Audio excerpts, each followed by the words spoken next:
সুপ্রিয় দর্শক, আশা করি সবাই ভালো আছেন।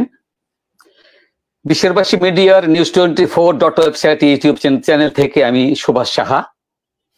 দেশে এবং দেশের বাইরে যে যেখানে আছেন সবাইকে স্বাগতম। আমরা সমসাময়িক বিষয় নিয়ে টকশোতে আসি, নিয়মিত অনিয়মিত। তবে আজকে যে বিষয়টি আমরা নির্ধারণ করেছি সেটি হচ্ছে, আপনারা সবাই জানেন গতকাল অন্তর্বর্তী সরকারের প্রধান উপদেষ্টা ডক্টর মোহাম্মদ ইউনূস জাতির উদ্দেশ্যে ভাষণ দিয়েছেন। সেই ভাষণে তার একটি কথা নিয়ে মিশ্র প্রতিক্রিয়া, একটি বক্তব্য নিয়ে ইতিমধ্যে সনাতনী সম্প্রদায়ের মধ্যে একটু মিশ্র প্রতিক্রিয়া সৃষ্টি হয়েছে। সেটা হচ্ছে ধর্মীয় সংখ্যালঘু সম্প্রদায়ের উপর 1060টি সহিংসতার ঘটনাকে তিনি অতিরঞ্জন বলেছেন। তো সুপ্রিয় দর্শক, আপনারা জানেন এই বিষয়টি নিয়ে ইতিমধ্যে অনেকেই একটু হার্ট হয়েছেন এবং তাদের মিশ্র প্রতিক্রিয়া আমার মতো আপনারাও নিশ্চয়ই শুনেছেন। আজকে এই বিষয়ে আলোচনা করবেন। ইতিমধ্যে সংযুক্ত হয়েছেন অ্যাডভোকেট সুমন কুমার রায়। আপনারা জানেন তিনি এই প্রজন্মের অত্যন্ত সাহসী একজন মানবাধিকার কর্মী এবং তার সম্পর্কে অনেকগুলো উপাধির আপনারা জানেন। আমি সবচেয়ে সহজ যে বিষয় উপাধি আমি সেটি দিয়ে আপনাদের সঙ্গে আবার পরিচয় করে দিচ্ছি। তিনি হলেন Suman Kumar Roy, advocate Suman Kumar Roy, founder president Bangladesh Hindu lawyers council এবং সেন্ট্রাল বাংলাদেশ হিন্দু পরিষদের মুখপাত্র কেন্দ্রীয় কমিটির। আর আছেন, সংযুক্ত হয়েছেন কানাডা থেকে হিন্দু লাইফস ম্যাটারের কর্ণধার সিনিয়র সাংবাদিক প্রদীপ দাস। তো এই বিষয়টি নিয়ে আমি প্রথমেই যেতে চাই অ্যাডভোকেট সুমন কুমার রায়ের কাছে। অ্যাডভোকেট সুমন কুমার রায়, একটু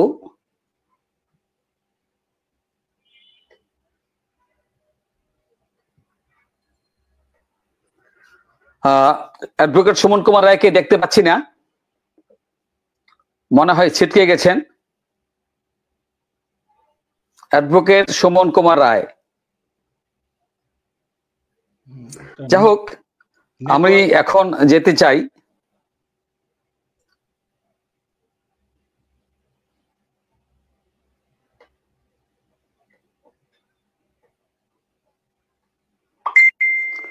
প্রদীপ কুমার দাস।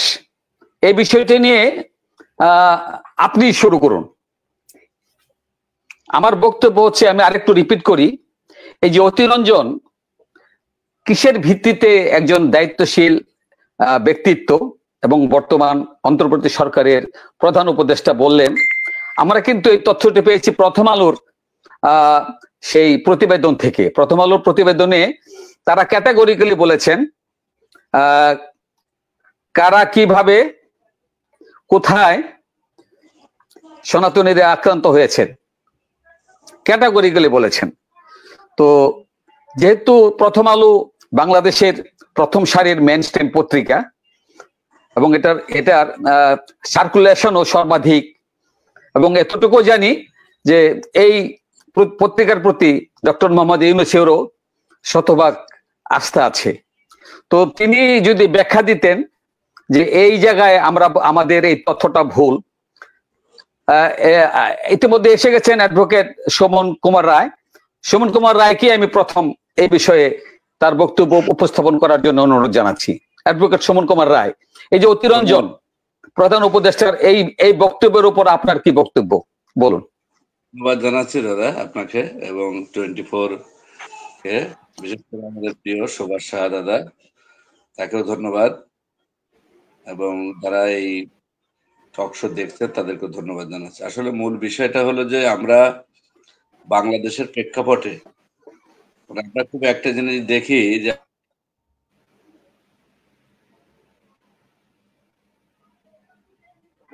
হ্যালো, শব্দ শোনা যাচ্ছে না। আপনি যদি হ্যালো, হ্যাঁ বলুন।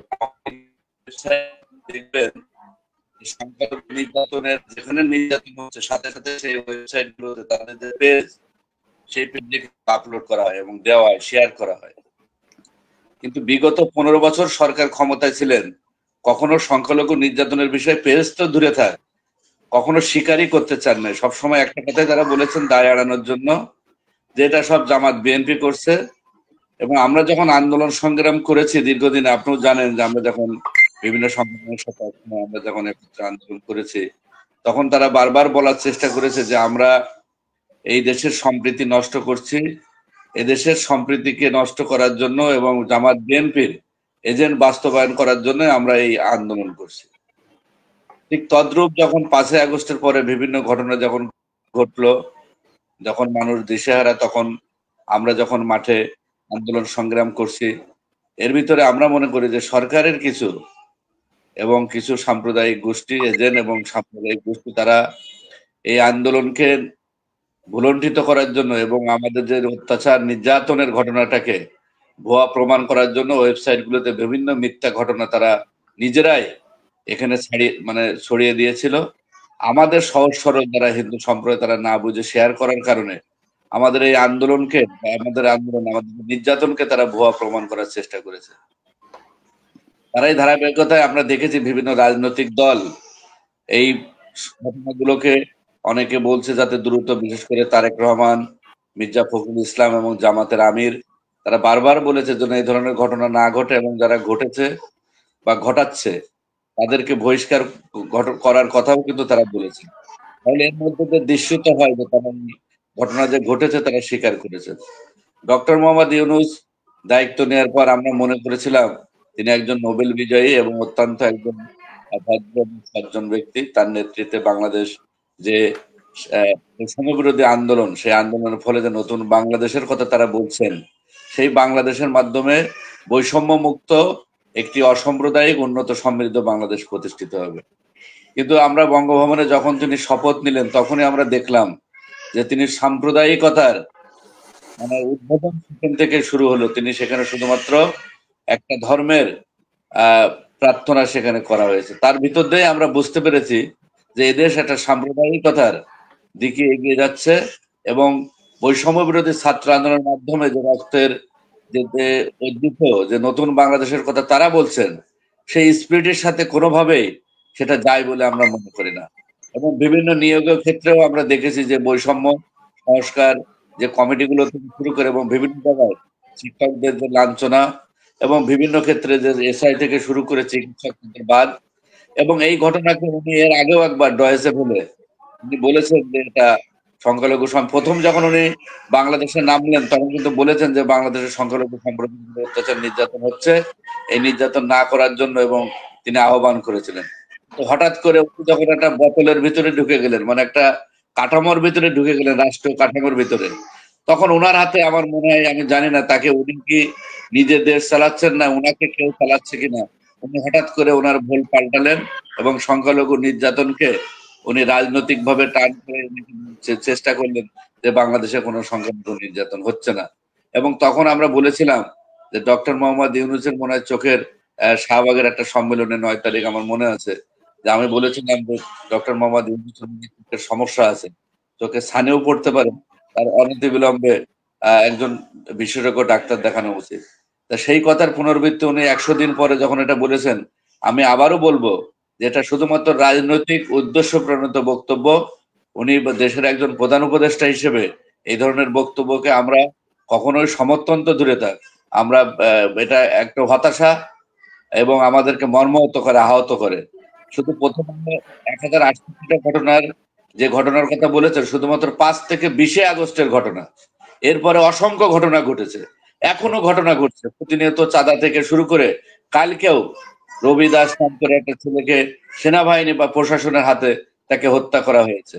আমি গতকাল চট্টগ্রামে গিয়েছিলাম, সেখানে মনা সরকার নামে একজন, যে এই হাজারীগলির ঘটনার একদম নির্মম অসংখ্য মানুষ শিকার, তার ভিতরে প্রত্যক্ষদর্শী যে মনা সরকার, তার স্ত্রী ক্যান্সারে আক্রান্ত, তার ওষুধ আনতে যাওয়ার সময় প্রেসক্রিপশন সহ ওষুধ মূল কিনে যখন মন্দিরে প্রার্থনা করতেছিলেন বা প্রণাম করতেছিলেন, সেই সময় আজকে দেশের শান্তি রক্ষী বাহিনী বিশ্বের যেখানে সুনাম অর্জন করেছেন, আমাদের দেশ মাতৃকার অন্যতম ভ্যানগার্ড সৈনিক সেনাবাহিনী তাদেরকে ধরে নিয়ে নির্মমভাবে শুধু অত্যাচার নির্যাতনই করে নাই, তাকে পা ভেঙে আজকে ডান্ডা বেড়ে পড়িয়ে তাকে চট্টগ্রাম মেডিকেলে চিকিৎসা নেওয়া হচ্ছে।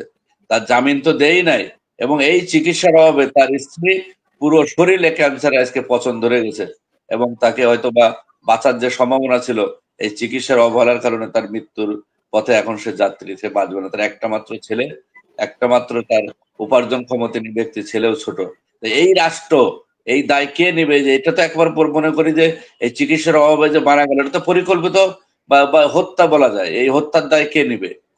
তা আমি মনে করি যে ডক্টর মোহাম্মদ ইউনূস উনি যে কথাটা বলেছেন একজন নোবেল বিজয়ী হিসেবে, এটা বৈষম্য বিরোধী ছাত্র আন্দোলনের যে আন্দোলন, সফল আন্দোলন, সেই স্পিরিটের সাথে কোনোভাবে এটা সাংঘর্ষিক। এবং উনি যদি এটা মনে করে যে এই ধরনের অতিরঞ্জিত হয়ে থাকে, তাহলে আমরা বারবার যেটা দাবি করে আসছি যে আমাদের যে 8 দফা দাবি, সেই 8 দফা দাবিতে আমরা বলেছি যে এটা সুষ্ঠু তদন্তর মাধ্যমে, প্রয়োজনে আন্তর্জাতিকভাবে জাতিসংঘের অধীনে এটা তদন্ত করে এই ঘটনার সাথে যারা জড়িত তাদের দৃষ্টান্তমূলক শাস্তি, এবং যারা ক্ষতিগ্রস্ত তাদের ক্ষতিপূরণ পুনর্বাসন করা হোক। 1068 যে ঘটনার কথা প্রথম আলো বলেছেন, আমরা মনে করি এর থেকে আরো 3-4 গুণ বেশি ঘটনা ঘটেছে। তা উনি এটা মিথ্যা প্রমাণ করে দেখান, এবং ইনি এই কথা বলার জন্য আমরা ভবিষ্যতে নয়, এখনই আমরা এই আজকের মাধ্যমে, আপনার এই মাধ্যমে আমরা তীব্র নিন্দা জানাচ্ছি। এবং সেই সাথে আমি বলতে চাই যে এই বর্তমান সরকার, উনি প্রধান উপদেষ্টা থাকার উনি যোগ্যতা হারিয়েছেন। ওনাকে অনতিবিলম্বে আমি বলবো যে পদত্যাগ করে দেশের কোন যোগ্য ব্যক্তির হাতে, আর না হলে নির্বাচন দিয়ে প্রকৃত রাজনৈতিক ব্যক্তিত্ব যারা আছে, রাজনৈতিক দল আছে, তাদের হাতে ক্ষমতা দিয়ে উনি যত দ্রুত বিদায় নেবে ততই ওনার জন্য মঙ্গলজনক হবে, দেশের জন্য মঙ্গলজনক হবে, দেশের রাজনীতিবিদদের জন্য মঙ্গলজনক হবে বলে আমি মনে করি। শুধু প্রথম আলোর রিপোর্ট কেন, আজকে হিন্দু বৌদ্ধ খ্রিস্টান ঐক্য পরিষদ মোবাইল নাম্বার সহ 2010টি ঘটনার উল্লেখ করেছেন। একটা ঘটনা মিথ্যা প্রমাণ করে তারা দেখাক, যাক, যে এখানে প্রথম দিকে যে ঘটনা ঘটেছে, যে যখন বিভিন্ন মানুষ যখন আতঙ্কে গ্রস্ত, বিভিন্ন জায়গায় যে ঘটনাগুলো ঘটছে, তখন এই রাষ্ট্রীয় পৃষ্ঠপোষকতায় এবং এই সাম্প্রদায়িক শক্তি বিভিন্ন ভুয়া নিউজ গুলো তারা নিজেরা তৈরি করে এই ওয়েবসাইট গুলো ছড়িয়ে দিয়েছিল, যাতে করে এই ঘটনাগুলোকে আড়াল করা যায়, বহির্বিশ্বে যাতে ধামাচাপা দেওয়া যায়।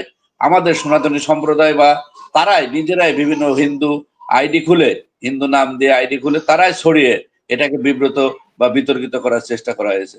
আমরা মনে করি যে এই ঘটনা শুধু একটা দুইটা নয়, 68টা নয়, 2010টা নয়, 4 থেকে 5,000-এর বেশি ঘটনা সরজমিনে এখানে আমরা তদন্ত করে আমরা যতটুকু জানতে পেরেছি যে বেশি ঘটনা এখানে ঘটেছে।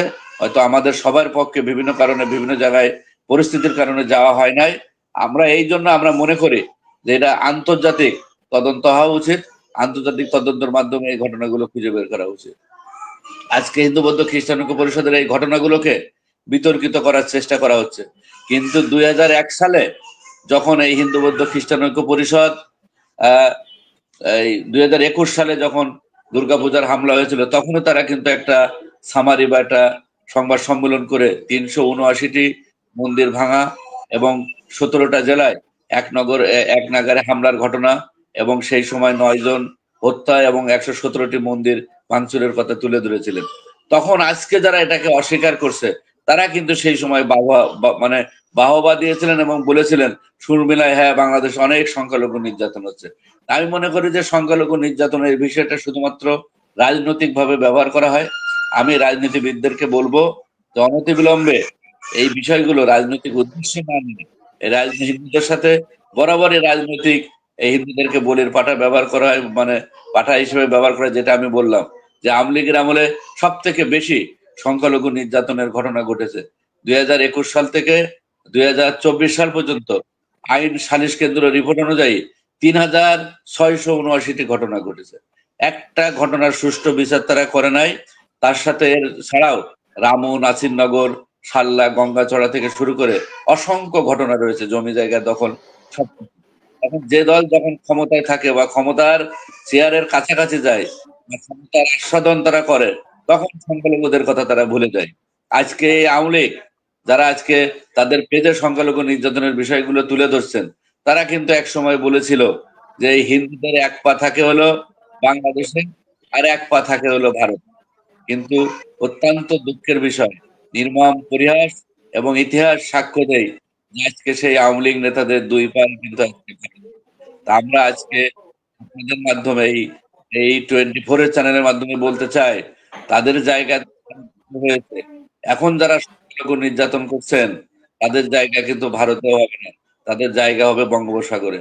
অতএব সংখ্যালঘু নির্যাতন না করে সংখ্যালঘু সম্প্রদায়ের পাশে থেকে বর্তমান যে 8 দফা দাবি নিয়ে আমরা আন্দোলন সংগ্রাম করছি, অনতিবিলম্বে 8 দফা মেনে নিয়ে সনাতনী সম্প্রদায় এদেশে কিভাবে সুষ্ঠু সুন্দরভাবে বসবাস করতে পারে তার ব্যবস্থা করার জন্য অনুরোধ জানাবো। অন্যথায় সংখ্যালঘু সম্প্রদায়ের উপরে অত্যাচার নির্যাতন করে কেউ ক্ষমতায় থাকতে পারে নাই, আগামী দিনেও থাকতে পারবে না, এটাই আমরা বিশ্বাস করি। অনেক ধন্যবাদ। আমরা দুঃখের সঙ্গে লক্ষ্য করছি, ক্ষমতায় থাকলে অতিরঞ্জন আর ক্ষমতার বাইরে থাকলে রঞ্জন। এই যে রঞ্জিত করা আর অতিরঞ্জন বলা একই ব্যক্তির দুই রকম কথা, একই মহলের দুই রকম বক্তব্য। এই যে এই সংস্কৃতি থেকে আমরা কবে বেরোতে পারবো আর বলির পাঠার অবস্থা থেকে আমরা কবে মুক্তি পাবো? আমি দুঃখের সঙ্গে বলছি, তিনি একজন দায়িত্বশীল জায়গা থেকে যে কথাটি বললেন, তার আগে আরেকজন উপদেষ্টা বলেছিলেন 26 লক্ষ ভারতীয় বাংলাদেশে সরকারি চাকরি করে।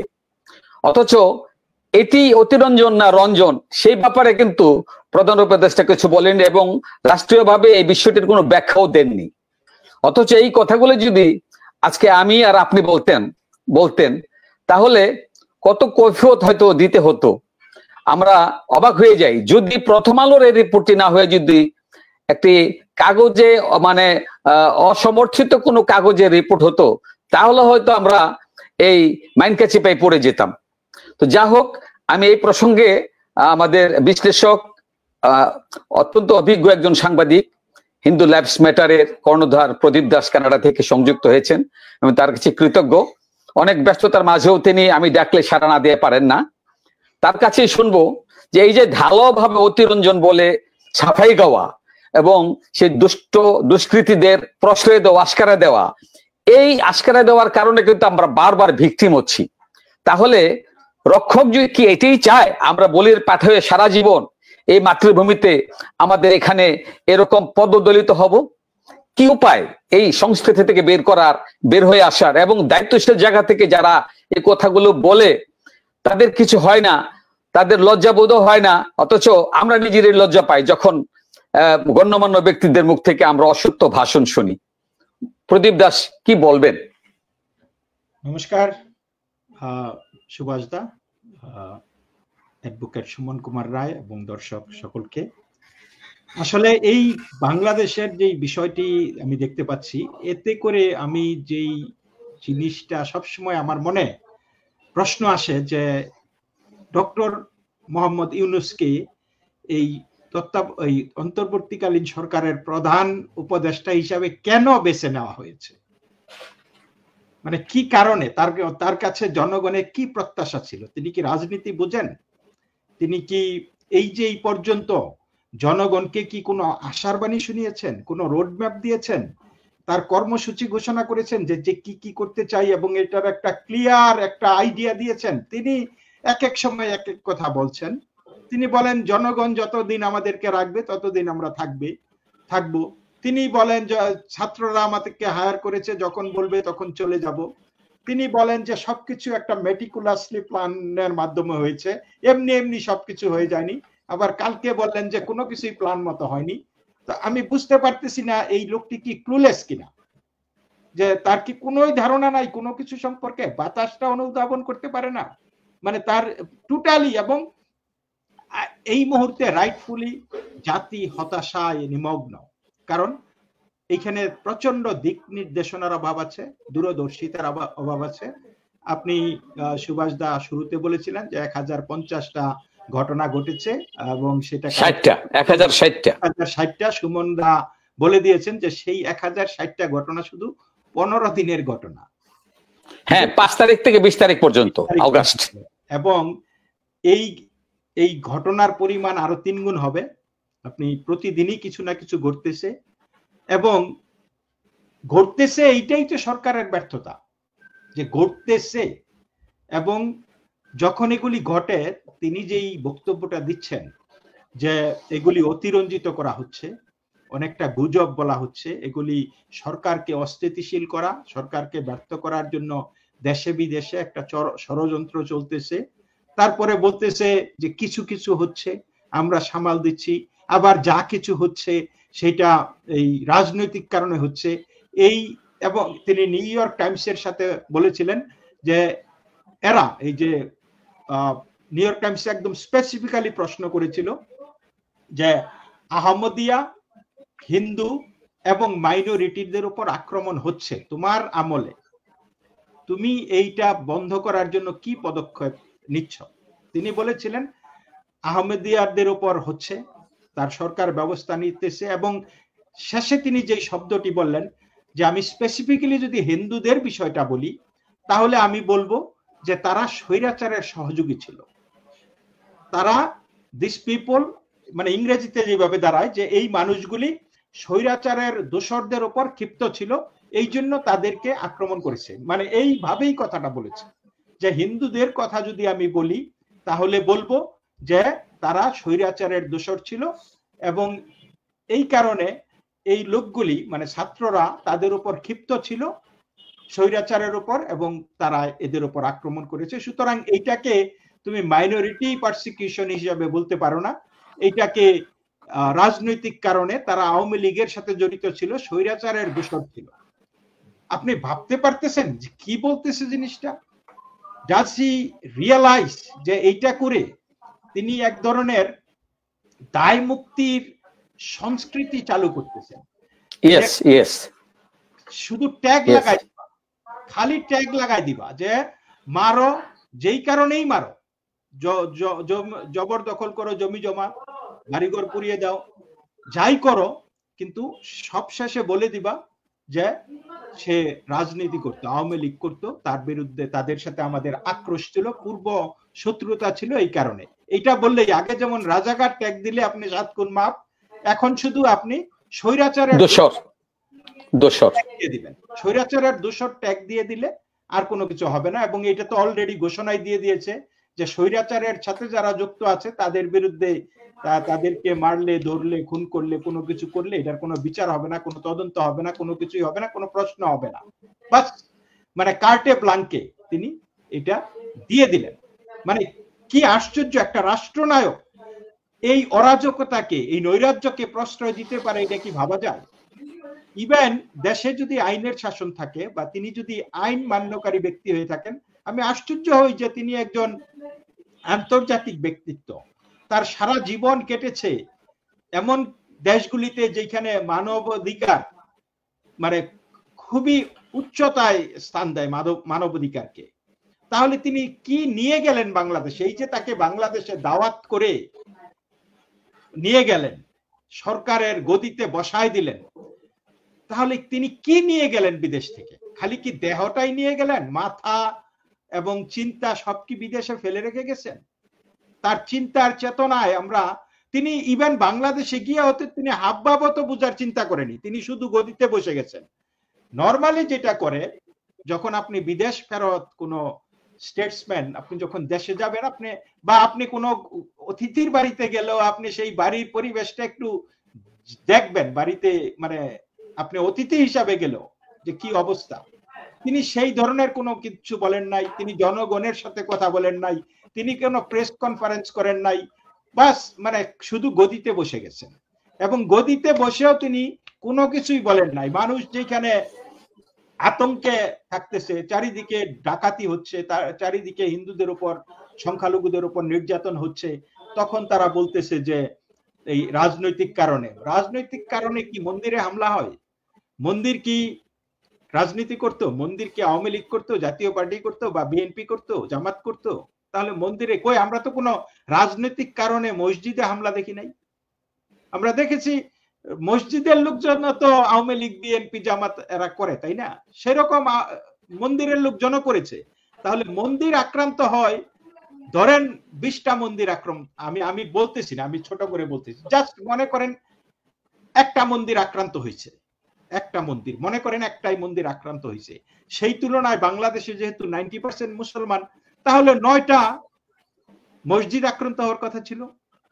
তা আমরা তো একটা মসজিদ আক্রান্ত হতে দেখি নাই। তার মানে কি এটা যে হিন্দু নিধন হচ্ছে, হিন্দুদের উপর বেছে বেছে আক্রমণ হচ্ছে, সেই জিনিসটা তিনি স্বীকার করতেছেন না। মানে আজব একটা জিনিস। এইখানে আমি এই যে আজকে প্রথম আলোতে একটা দেখলাম, একজন হিন্দু সাংবাদিক বলেন, আমি সংখ্যালঘু সম্প্রদায়ের সদস্যদের সঙ্গে কথা বলেছি, তারা আতঙ্কিত বোধ করছিলেন, তাদের মনে হচ্ছিল তাদেরকে লক্ষ্যবস্তু করা হচ্ছে। ফেসবুক, সামাজিক যোগাযোগ মাধ্যমে অনেক ভিডিও আছে যেগুলিতে বলা হয় যে বাংলাদেশ একটি মুসলিম দেশ হবে। এখন ক্ষমতায় থাকা ব্যক্তিদের আমরা বলতে শুনেছি যে সংবিধান থেকে ধর্মনিরপেক্ষতা বাদ দিতে সংস্কার হচ্ছে। এখানে একটি প্রশ্ন আসে যে বাংলাদেশে পরে কি হচ্ছে, এবং গত 16 বছরের তুলনায় আপনার সরকারের সময়ে অনেক ইসলামের প্রভাব দেখছি, এসব সম্প্রদায়কে আশ্বস্ত করতে এগুলি কাজে দেবে? তো জবাবে ডক্টর ইউনূস বলেন, এটা কি আমার সঙ্গে যায়? মানে এই যে ইসলাম, তার আমলে যে ইসলামের রাজনৈতিক ইসলাম বা উগ্রপন্থী যে ইসলামটা আছে সেইটা যে প্রসার হচ্ছে, এটার প্রেক্ষাপটে তিনি বললেন, এটা কি আমার সঙ্গে যায়?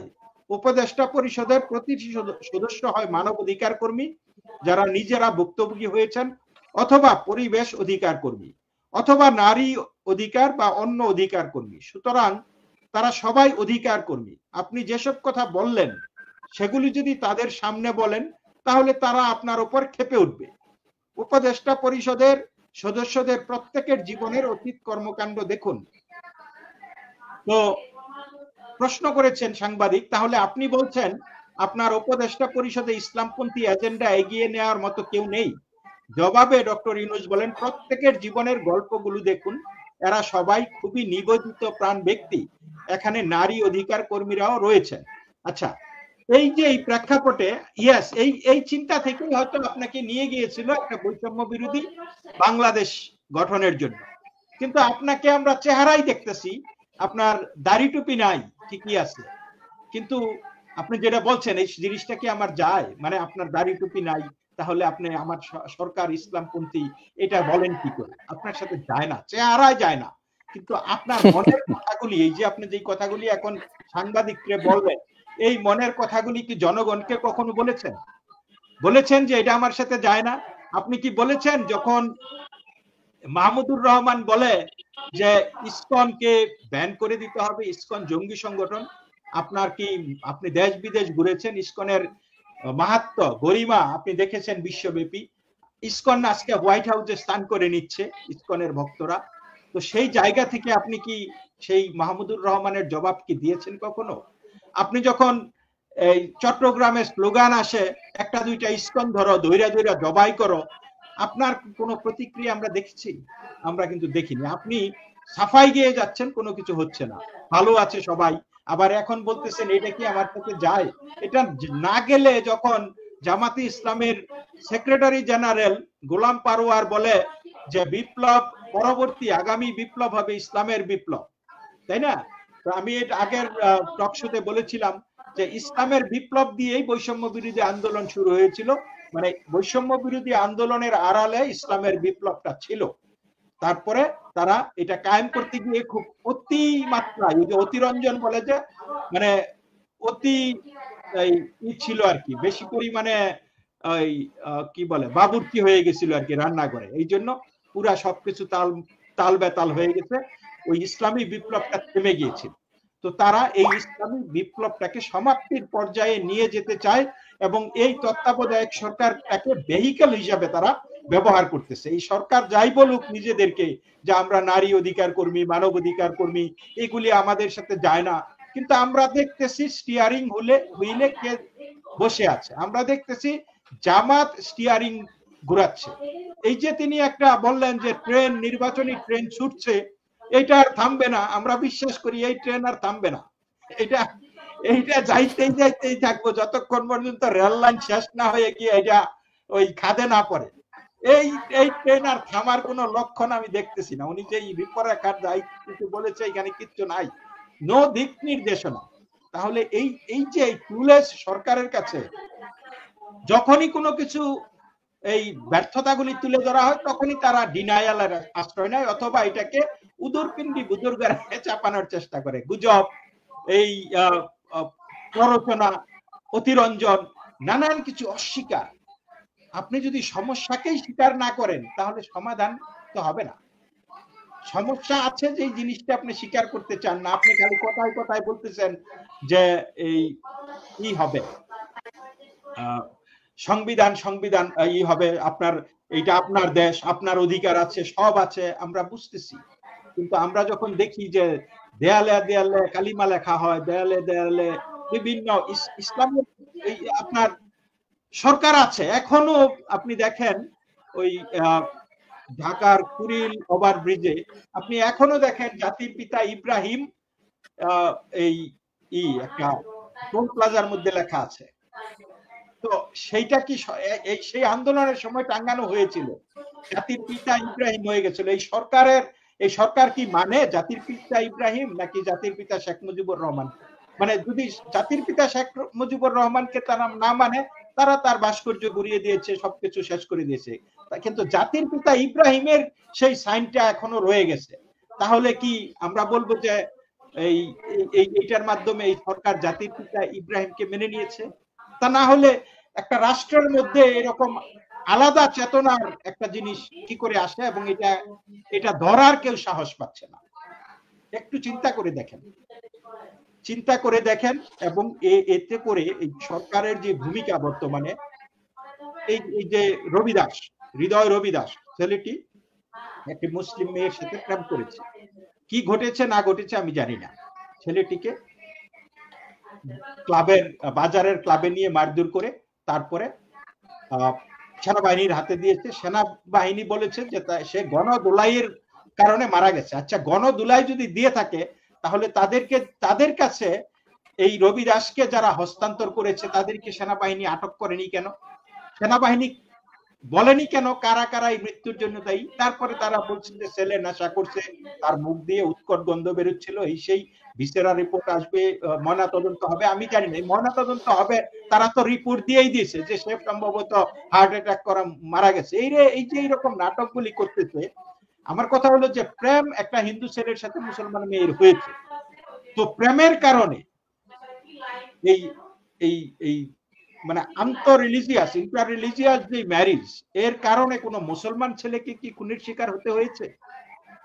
আমরা তো এই রবিদাস এবং ওই মুসলিম মেয়ের প্রেম এগুলি খুব অল্প দেখি, কিন্তু যেখানে ছেলেকে ধর্মান্তর করা হয় বা মেয়েকে ধর্মান্তর করা হয়, সেই ক্ষেত্রে আমরা দেখেছি কোনো মুসলমানকে প্রেমের কারণে হত্যা করা হয়েছে, এবং এই ঘটনাটা সেনা হেফাজতে ঘটেছে।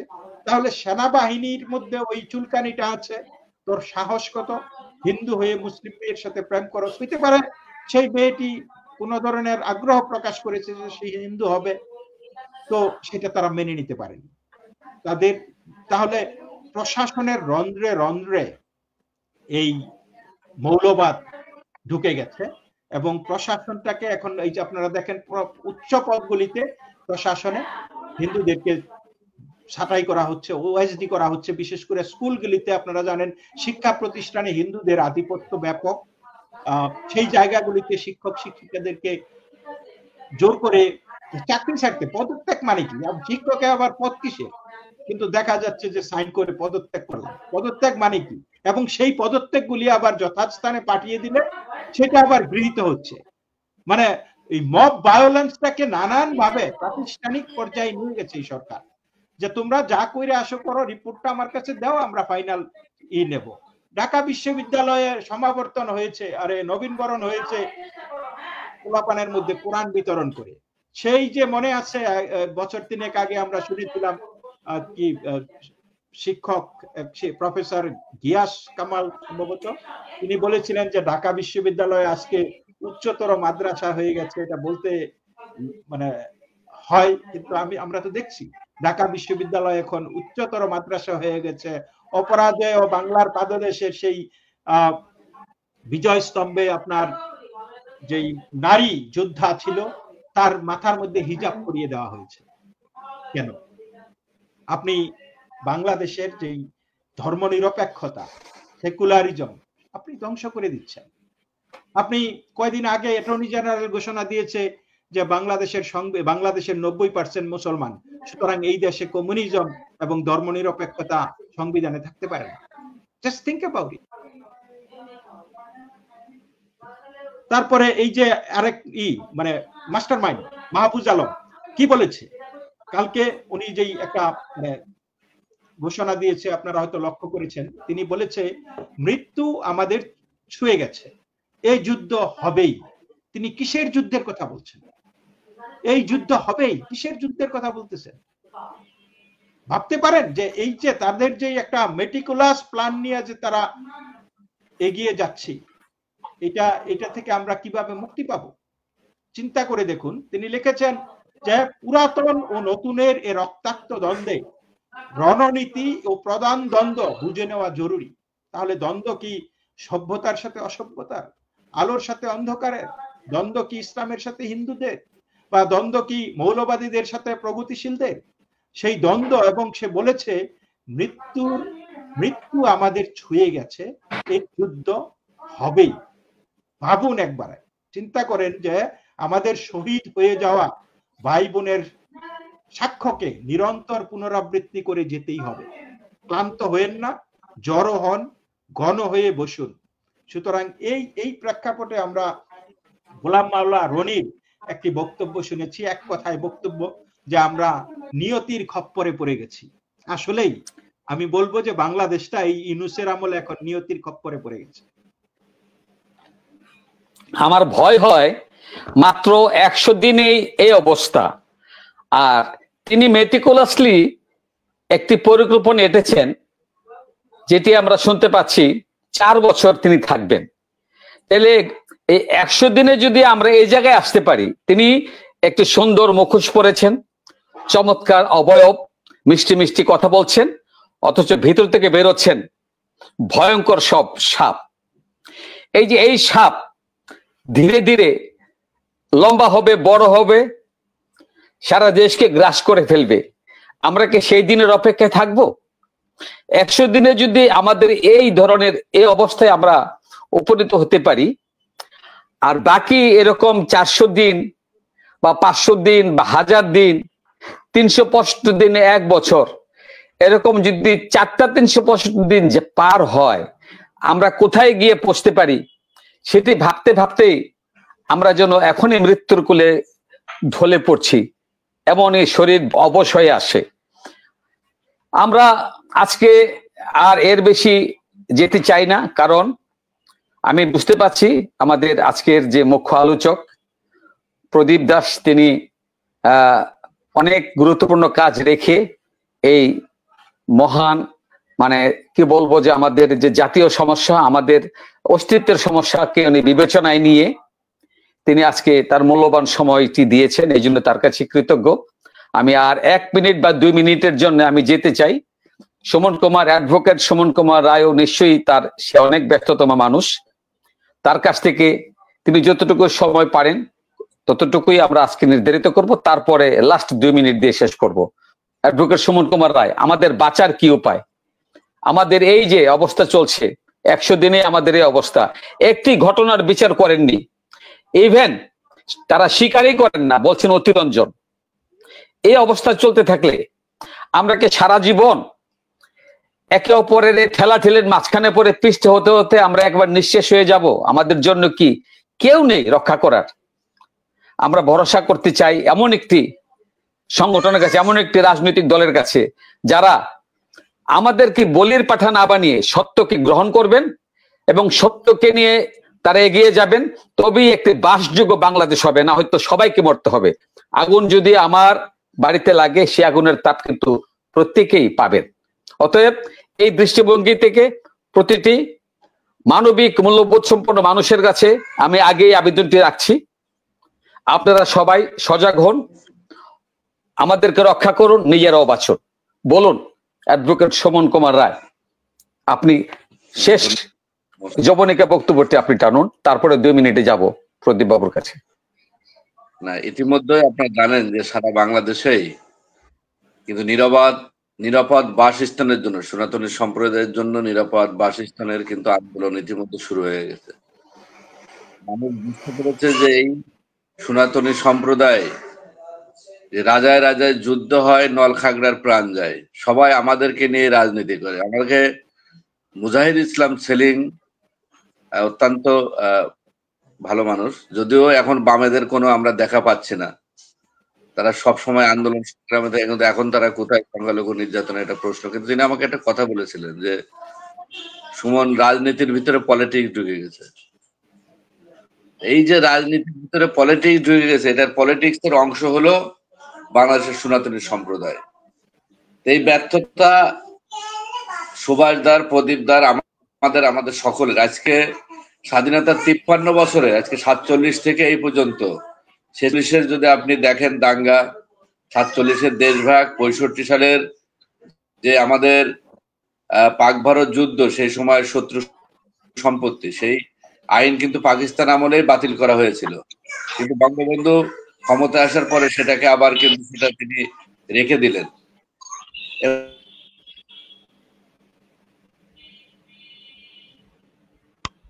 93 যে বাবরি মসজিদ ভাঙচুর, 96 সালে আওয়ামী লীগের ক্ষমতা গ্রহণ, এবং 2001 সালে সংখ্যালঘু সম্প্রদায়ের উপরে যে অত্যাচার, নির্যাতন, প্রায় 3000 ঘটনার, আমি যতটুকু জানি যে ঘাতক দলের নির্মূল কমিটি সেই সময় 3000 ঘটনার কথা বলেছিলেন।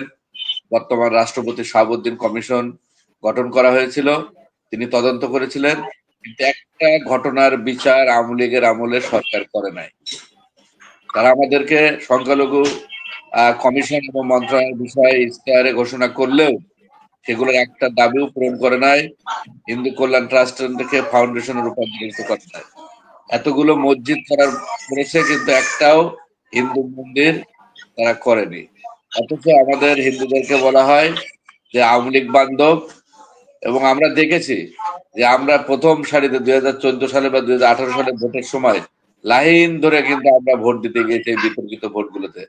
যদিও 18 সালে, 2024 সালে আমি নিজেও সংসদ সদস্য হিসেবে নির্বাচনে অংশগ্রহণ করেছিলাম, কিন্তু এই নির্বাচনে অংশগ্রহণটার উদ্দেশ্য ছিল তাদেরকে সমর্থন না, এটা একটা প্রতিবাদ যে সংখ্যালঘু সম্প্রদায়ের কোনো জাতীয় সংসদে কোনো প্রতিনিধি নাই, যারা আছে তারা আওয়ামী লীগের প্রতিনিধি, বিএনপির আমলে যারা আছে হলো বিএনপির প্রতিনিধি। সেটা আপনি গয়েশ্বর চন্দ্র রায়ের মেয়ে অর্পণা যে কথাটা সেদিনকে বলেছেন যে আমাদের আন্দোলনকে বিতর্কিত করা, যে ভারত থেকে ঢিল মারে, আমরা নাকি শাহবাগে গিয়ে আন্দোলন করি। অতএব সবার চরিত্র, রসুনের কোয়া কিন্তু এক জায়গায়। এবং এখন হিন্দু, বৌদ্ধ, খ্রিস্টান ঐক্য পরিষদ, আমরা দেখেছি যে বিভিন্ন সময় বিভিন্ন নেতৃবৃন্দ তারা আওয়ামী লীগের দালালি, সামসামি, চাটুকারিতা করেছে। এখন হিন্দু কল্যাণ ফ্রন্ট, তারা যে বিএনপির যে অঙ্গ সংগঠন, তারা হয়তো তারা সেই কাজ করবেন, বা তারা, আমি চাই যে তারা ভালো কিছু করুক, কিন্তু কতটুকু করবেন সেটা এখনো পর্যন্ত দৃশ্যমান অর্পণা আর কথাই কিন্তু এটা স্পষ্ট। অতএব আমাদের প্রকৃত কোনো বন্ধু নাই। আমরা যে কথাটা গ্রাম অঞ্চলে একটা প্রবাদ সবসময় শুনি যে নৌকা, নাঙল, ধানের শীষ, সব সাপেরই একই বিষ। আমাদের দুর্ভাগ্য যে 53 বছরের স্বাধীনতার আমাদের নিজেদের কোনো রাজনৈতিক প্ল্যাটফর্ম নাই। কেন আমরা নিজের রাজনৈতিক প্ল্যাটফর্ম গড়ে তুলতে পারি নাই? আমি 2022 সালে বাংলাদেশ সনাতন পার্টি আমরা গঠন করেছি, এবং জানেন যে আমরা নির্বাচনে আমরা জোটগতভাবে রেজিস্ট্রেশন না পাওয়ার কারণে, সেটাও এটা আমাদের দুর্ভাগ্য যে আমরা যাদেরকে নেতৃত্ব স্থানে নিয়ে আসি, এটাও একটা প্রবাদ দিয়ে বলবো যে আমরা যে ডাল ধরি সেই ডালই ভাঙে। এটার অনেক নেতারই এখন চরিত্র আপনি দেখলে বোঝা যাবে যে তাদের এতদিনের চরিত্র কি ছিল, এখনকার চরিত্র কি। এই সৎ আদর্শ নেতৃত্বের অভাব, যার কারণে আজকে আমরা এই হিন্দুদের এই অধপতনের জন্য আমি মনে করি আমরা দায়ী। এবং দূরদর্শী কোনো নেতৃত্ব আমাদের ভিতরে ছিল না, সৎ আদর্শ নেতৃত্ব ছিল না। আমি বিশ্বাস করি যদি বাংলাদেশের কোনো রাজনৈতিক প্ল্যাটফর্ম, আমরা সনাতন পার্টি আমরা কাজ করছি, যদি রেজিস্ট্রেশন পাই, এবং যদি অন্য কোনো রাজনৈতিক দলে যদি সনাতন, এখন আসলে অসাম্প্রদায়িক চেতনায় বিশ্বাসের আর সুযোগ নাই, কারণ এদেশে সম্পূর্ণ সাম্প্রদায়িক মৌলবাদের দিকে যাচ্ছে। এখন সময় যে আমাদের সনাতনীকে সনাতন বানানো, আর্য বানানো, সাহসী বানানো। এখন সর্বধর্ম সমন্বয় করতে করতে আজকে 100% থেকে আমরা 7% চলে আসছি। এখন যদি আবার সর্বধর্ম সমন্বয় করতে চায়, যাদের সাথে করবেন তারাই তো আপনার ধর্মকে বিশ্বাস করে না, তারা চায় যে আপনার ধর্মকে কিভাবে গ্রাস করা যায়। সেই জন্য এই সাম্প্রদায়িকতাকে যদি আমরা তার দমন করতে চাই, বা তাদের সাথে যদি আমাদের কি বলা যায় যে আমরা এটাকে নিয়ে প্রতিযোগিতা করতে চাই, সেই ক্ষেত্রে আমার ধর্ম, আমার কৃষ্টি, আমার কালচারকে সামনে রেখে আমার সনাতনী, আমার সন্তানকে সেই দিকে ধাবিত করতে হবে। সেই জন্য আমরা এখন বাংলাদেশের ইতিহাসে না, এটা সারা বিশ্বের হাজার হাজার বছরের ইতিহাসে যেটা ঘটেনি, আজকে আমরা 100% ছিলাম, ভারতবর্ষ আজকে ভাগ হয়ে 13টি 17টি দেশ হয়েছে। সেটার কারণ হলো রাজারা, আজকে আমাদের জমিদাররা তারা এক হতে পারে নাই, তারা খাওয়া দাওয়া করছে। কিন্তু হিন্দুদের ভিতরে অনৈক্যর কারণে আজকে বহির শক্তি, আজকে আফগান, সৌদি আরব থেকে শুরু করে পাঠান, মুঘলরা এসে এই দেশকে শাসন করে আজকে 7%, বাংলাদেশে আজকে 7% আসছে। তা আমরা কিন্তু এই মুহূর্তে, আপনারা জানেন যে দুইটা আমাদের প্ল্যাটফর্ম ছিল, বাংলাদেশ হিন্দু জাগরণ মঞ্চ এবং বাংলাদেশ সম্মিলিত সংখ্যালঘু জোট। আমরা সকল সংগঠনের ব্যানার সব ছেড়ে দিয়ে আমরা এখন দুইটা ব্যানার ছিলাম, সেখান থেকে একটা ব্যানারে কিন্তু আমরা চলে এসেছি বাংলাদেশ সম্মিলিত সংখ্যালঘু, সেই বাংলাদেশ সম্মিলিত সনাতনী জাগরণ জোট নামে। এবং আমাদের এখানে সাধুরা নেতৃত্ব দিবে, ছাত্র যুবরা পিছন থেকে সামনে থেকে নেতৃত্ব দিয়ে আগামী দিনের এই যে ঐক্যবদ্ধতা, এই যে সারা বিশ্বে বাংলাদেশের যে আন্দোলন, যেটা সারা বিশ্বে ছড়িয়ে পড়েছে, এই আন্দোলনে আমরা আশা করি একটা রেজাল্ট আমরা পাবো, আমরা ভালো কিছু করতে পারবো। সেই ক্ষেত্রে অবশ্যই রাজনৈতিক প্ল্যাটফর্ম সবচেয়ে গুরুত্বপূর্ণ। তা সেই ক্ষেত্রে যদি সংখ্যা অনুপাতে হয়, ভোটের আনুপাতিক হারেও যদি হয়, আমরা এখনো 10% ভোটার আছে, সেই ক্ষেত্রে 8% ভোট যদি আমরা আমাদের এসে নিয়ে আসতে পারি, 3024 জন সহজেই সংসদে যাওয়ার সুযোগ রয়েছে। যদি সেটা না হয়, যদি যেভাবে নির্বাচন হয়, সেই নির্বাচনেও যদি আমরা নিবন্ধন পেয়ে কোনো দলের সাথে যদি আমরা জোট গঠন করি, আমি বিশ্বাস করি বাংলাদেশের সংখ্যালঘু সম্প্রদায়কে বাদ দিয়ে আগামী দিনে কেউ ক্ষমতায় যেতে পারবে না। ক্ষমতায় গেলেও সনাতনী সম্প্রদায়কে সাথে নিয়ে যেতে হবে, এবং তারা আগামী দিনে রাজনীতিতে একটা ব্যাপক পরিবর্তন এবং প্রভাব বিস্তার করবে। আমরা আশাবাদী এবং আমরা বিশ্বাস করি যে সনাতনী সম্প্রদায় আগামী দিনে অবশ্যই সংসদে সহ সব জায়গায় তাদের নেতৃত্ব দিবে এবং রাজনৈতিক অঙ্গনে নতুন একটা প্রভাব বিস্তার করবে। এটা আমি আশাবাদী এবং আমি বিশ্বাস করি। এবং যদি সেই জায়গায় আমরা যেতে পারি, অবশ্যই সনাতনী সম্প্রদায়রা ভালো থাকবে, সকল রাজনৈতিক দলের কাছে একটা গ্রহণযোগ্যতা বাড়বে, এবং একমুখী যে আমাদের আওয়ামী লীগ কেন্দ্র, সেই জায়গা থেকে আমাদের বেরিয়ে এসে সনাতনীদের রাজনৈতিক প্ল্যাটফর্মে যদি আমরা সবাই সমবেত হতে পারি, তাহলে আমরা আশা করি আগামী দিনে ভালো কিছু করতে পারবো। আমি হতাশা নয়, আমি আত্মবিশ্বাসে, এবং আমি মনে করি যে দেশের সনাতনী সম্প্রদায় ভালো থাকবে। এবং যদি সেটা না হয়, তাহলে অবশ্যই সনাতনী সম্প্রদায় এবং আগামী মুখে নিরাপদ বাসযোগ্য করার জন্য আমাদের হয়তো আরেকবার মুক্তিযুদ্ধ বলেন বা নতুন আন্দোলনের ডাক দিতে হতে পারে। সেই আন্দোলন হবে সনাতনী সম্প্রদায়ের জন্য নিরাপদ আবাসের জন্য। আমি বিশ্বাস করি যে রাজনৈতিক পটের যে এখন বর্তমান যে অবস্থা, সেই জায়গায় পরিবর্তন হবে। যদি পরিবর্তন না হয়, তাহলে সনাতনী সম্প্রদায়ের বিকল্প কোনো নিরাপদ আবাসস্থলের জন্য আন্দোলন ছাড়া বিকল্প কোনো আর হাতে কিছু থাকবে না। আমি বিশ্বাস করি আপনারা যে ঐক্যের ডাক দিয়েছেন এবং যে ঐক্য প্রতিষ্ঠিত হয়েছে, দৃশ্যমান হয়েছে, এই ঐক্য একদিন নিশ্চয়ই আমাদেরকে পথ দেখাবে।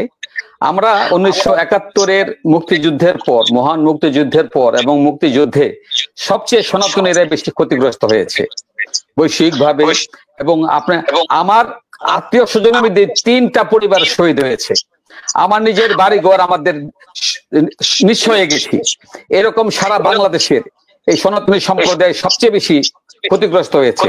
অথচ এই 52, 53, 54 বছরও আমরা ফুটবল হয়ে রইলাম, খেলোয়াড় হইতে পারলাম না। এবার যদি খেলোয়াড় হওয়ার সুযোগটা হাতছাড়া হয়, ভবিষ্যতে আবার আমাদেরকে ওই ফুটবল হয়ে থাকতে হবে। আমরা সবার লাথি কুষ্টা খেয়ে আমাদের জীবন এখানেই শেষ করতে হবে। আমরা যাতে আর ফুটবল না থাকি, খেলোয়াড় হতে পারে, অন্তত একজন খেলোয়াড়, দক্ষ খেলোয়াড়। সেই আশা ভরসার জায়গা থেকে আমি প্রদীপ দাসের কাছ থেকে আমি জানতে চাই, আপনার কি মনে হয় এই যে অ্যাডভোকেট সুমন কুমার রায় যে কথাটি বললেন, এবং এটি বাস্তব আমরা দেখতেও পেলাম, হঠাৎ একটি জাগরণ তৈরি হয়েছে এবং এটার নেতৃত্বে আছেন সাধ্য সন্তরা, এবং বিশেষ করে চিন্ময় প্রভু, তার তো তুলনাই নাই। আমি তাকে আমার মনের ভেতর থেকে তাকে আমি শ্রদ্ধা এবং তার প্রতি তিনি একজন আস্থার প্রতীক হয়ে থাকুক, আমাদের ঐক্যের প্রতীক হয়ে থাকুক, এবং তার নেতৃত্বে আমি বিশ্বাস করি সাধু সন্তদের সকলের অংশগ্রহণের মাধ্যমে আমরা সঠিক পথে আছি। এবার আমি যেতে চাই আমাদের আজকের শেষ বক্তা, মুখ্য আলোচক প্রদীপ দাস। আপনি কি মনে করেন আমরা কি আজীবন এরকম ফুটবলে থাকবো, নাকি এবার খেলোয়াড় হতে পারবো? অবশ্যই আমাদেরকে ফুটবল না হয়ে এখন ফুটবল যদি লাথি খাইতে খাইতে একসময় লাথি দেওয়ার শখও জাগতে হবে। মানে খেলার বিষয় না হয়ে খেলোয়াড় হইতে হবে, এটা স্বাভাবিক। এবং এই যে আজকে যে ঐক্যবদ্ধতা আমরা দেখছি, ঐক্য দেখছি হিন্দুদের মধ্যে, এটাকে আরো জোরালো করতে হবে। এবং এই তাদের এই ঐক্যটা দেখেই কিন্তু একটা ধর্মান্ধ শ্রেণী, অপশক্তি, সাম্প্রদায়িক অপশক্তি, তাদের মধ্যে কিন্তু ভীতি সঞ্চার হয়েছে, আবল তাবল বলতেছে। এবং আমরা যদি সেটা শুধু চট্টগ্রাম না, ঢাকা নয়, সারা বাংলাদেশে যদি এই ঐক্যটা ধরে রাখা যায়, ঐক্যবদ্ধভাবে কাজ করা যায় এবং নিজেদের সুখে দুঃখে পরস্পরের পাশে থেকে ঝাঁপিয়ে পড়া যায়, তাহলে কিন্তু অনেক কিছু সম্ভব। তো আমরা দেখছি যে এই বাংলাদেশের সংখ্যালঘুদের উপর আক্রমণ, হিন্দুদের উপর আক্রমণ, এটা একটা বাজি ফুটানোর মতো। বিভিন্ন উৎসবে আপনার বাজি না ফুটাইলে আপনার জমে না। তো ওই রকম আপনি বাংলাদেশের এই রাজনৈতিক এবং সামাজিক প্রেক্ষাপটে আপনি যত কিছু ঘটুক, সেইখানে একটা সাম্প্রদায়িক এলিমেন্ট থাকে। এই সাম্প্রদায়িক এলিমেন্টটা যদি না বাজে, তাহলে যেমন মানে কেমন যেন মানে নাই, এটার মধ্যে একটা জোশ থাকে না, এরকম একটা ধারণা, জোশ থাকে না। বাংলাদেশে ইলেকশন হয়, আপনি ইলেকশনে গেলেও আপনারে মার দিব, ইলেকশনে না গেলেও তুই গেলি না গেলে মার দিব, আপনি একটা পক্ষ ভোটে জিতলেও মার দিবে, আবার হারলেও মার দিব, হ্যাঁ, জিতার পরেও মার দিব যে তোকে ভোটে জিততে হয়। মানে মানে সেটা সব ক্ষেত্রে, আওয়ামী লীগ বিএনপি নির্বিচারে সর্বত্র হিন্দুরা টার্গেট। আপনার প্রত্যেকটা ক্ষেত্রে দেখা যাচ্ছে যে তারা হিন্দুদের উপর আক্রমণের একটা মৌসুমী তাগিদ অনুভব করে। যখনই দেশের কোনো পরিবর্তন হয়, ঝড় হইলেও হিন্দুদের উপর দিয়েই যায়। মানে এই যে একটা তৎপরতা, হ্যাঁ, যে এইখানে এটা একটা ওই এর মতো, আমি যেটা বলেছি যে ওই যে বাজি ফুটানোর মতো, এইটা না ঘটলে ওই আপনি যত আনন্দ উল্লাস করুক, সেটা এই ষোলকলা পূর্ণ হবে না। হিন্দুদেরকে ঘিরে একটা কিছু হইতে হবে, তাহলেই আপনার আনন্দটা মানে প্রকট হবে। এই মানসিকতা যদি থাকে তাহলে কেমনে হবে? আমি গত ইয়ের মধ্যে বলেছি যে আমার চ্যানেলে, মানে গত টকশোতে লোকজন বলে, আমি তো অনেক সময় ওয়ার্নিং দিই যে বাংলাদেশে তালিবানের দিকে যাচ্ছে, রাশিং হেডলং টুয়ার্ডস তালিবানাইজেশন, এবং এইখানে মুসলিমরা যারা নাকি সহনশীল, মডারেট, প্রগতিশীল মুসলিম, তারাও নিরাপদ থাকবে না। তো অনেক কমেন্ট আসে যে তো আফগান হইলে সমস্যাটা কি, আফগানিস্তান তো ভালোই আছে। তো এইটা যদি ভাবনায় হয় মানুষের, তখন আপনাকে বুঝতে হবে যে দেশের মধ্যে ক্যান্সার ঢুকে পড়েছে, এই ক্যান্সার ইজ স্প্রেডিং। সুতরাং এই ক্যান্সারকে স্প্রেড করার অ্যান্টিডোট হইছে একমাত্র যে আমরা যারা নাকি এটার বিরুদ্ধ স্রোত আছি, তাদেরকে ঐক্যবদ্ধ হয়ে শক্তিতে বলিয়ান হয়ে প্রতিরোধ গড়ে তুলতে হবে। তাহলে এই ক্যান্সারটা থেকে হয়তো আমরা উল্টা তাদেরকে সংশোধন করতে পারবো, একটা সুন্দর সুস্থ একটি সংবেদনশীল, শ্রদ্ধাশীল, টলারেন্ট একটি দেশ, একটি সমাজ গড়ে তুলতে পারবো। এইটাই আমার মনে হয় যে সাংস্কৃতিক বিপ্লব, মানে কালচারাল মাইন্ডসেটটা, মানে কালচারটাকে চেঞ্জ না করতে পারলে রাজনীতি দিয়ে খুব একটা কিছু হবে না। রাজনীতি খেলবে, কিন্তু সেই রাজনীতির মধ্যে একটা সুস্থ ধারা ঢুকাইতে হবে, এবং সেইটা সুস্থ ধারাটা রাজনীতি মানুষকে পরিবর্তন করবে আমি বিশ্বাস করি না। এখন মানুষ রাজনীতিকে পরিবর্তন করতে হবে, তাহলেই সেইখানে একটা পরিবর্তন আশা করি আর কি। এবং সেটা যারা মানে শিকারী, তারা কখনোই তাদের শিকার ছাড়বে না। সুতরাং যারা শিকারের মানে যারা শিকার, তাদেরকে রুখে দাঁড়াতে হবে। সেই শিকার হতে পারে হিন্দুরা, বৌদ্ধরা, খ্রিস্টানরা, সেই শিকার হতে পারে বাংলাদেশের মেজরিটি মুসলিম যারা নাকি শান্তি চায় তারা। কিন্তু সাইলেন্ট থাকলে আর হবে না। সাইলেন্ট মেজরিটির আজকে কোনো ভ্যালু নাই, আপনাকে ভোকাল মেজরিটি হতে হবে। এই পর্যন্ত এইটাই আমি বিশ্বাস করি আর কি। অনেক অনেক ধন্যবাদ, চমৎকার ভাবে আপনারা উপস্থাপন করেছেন আজকের এই একটি লাইনকে কেন্দ্র করে।